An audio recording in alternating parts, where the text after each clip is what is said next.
राधे कृष्णा। कार्तिक महात्म्य में 22वां अध्याय। राजा पृथु बोले, हे नारद जी, अब आप कृपा कर मुझे बताइए कि वृंदा को मोहित कर भगवान विष्णु ने क्या किया और फिर वह कहाँ गए। तब नारद जी ने कहा, जब देवता स्तुति कर मौन हो गए तब शंकर भगवान सब देवताओं से प्रसन्न होकर कहा, हे ब्रह्मादि देवताओं, जलंधर तो मेरा ही अंश था।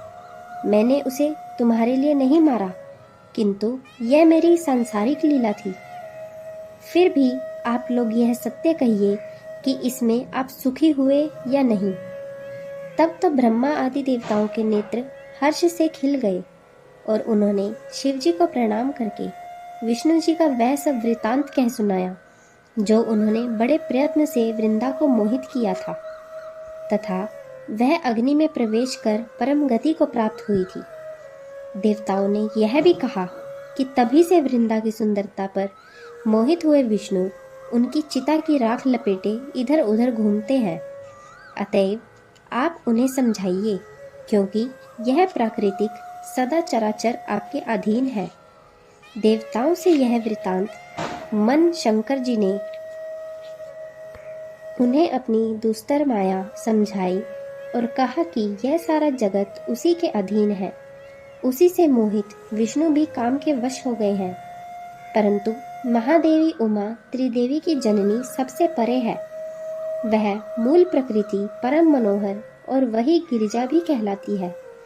अतएव विष्णु का मोह दूर करने के लिए आप सब उनकी शरण में जाइए। यदि वह प्रसन्न हो जाएगी तो आपका सब कार्य हो जाएगा। भगवान शंकर की आज्ञा से सब देवता मूल प्रकृति को प्रसन्न करने चले।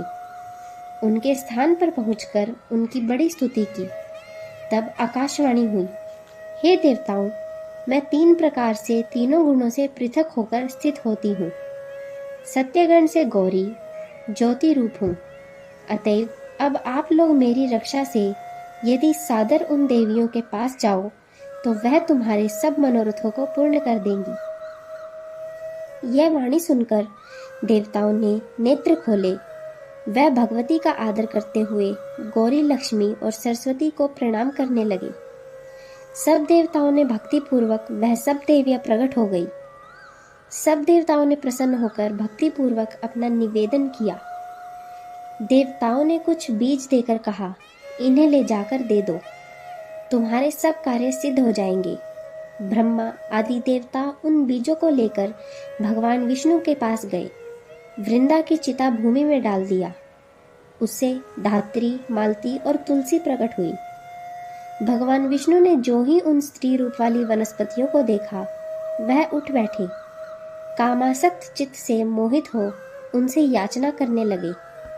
धात्री और तुलसी ने उनसे प्रीति की। विष्णु जी सारा दुख भूलकर देवताओं से नमस्कृत होकर अपने लोक में चले गए। अब वह पूर्ववत सुखी होकर भगवान शंकर का स्मरण करने लगे।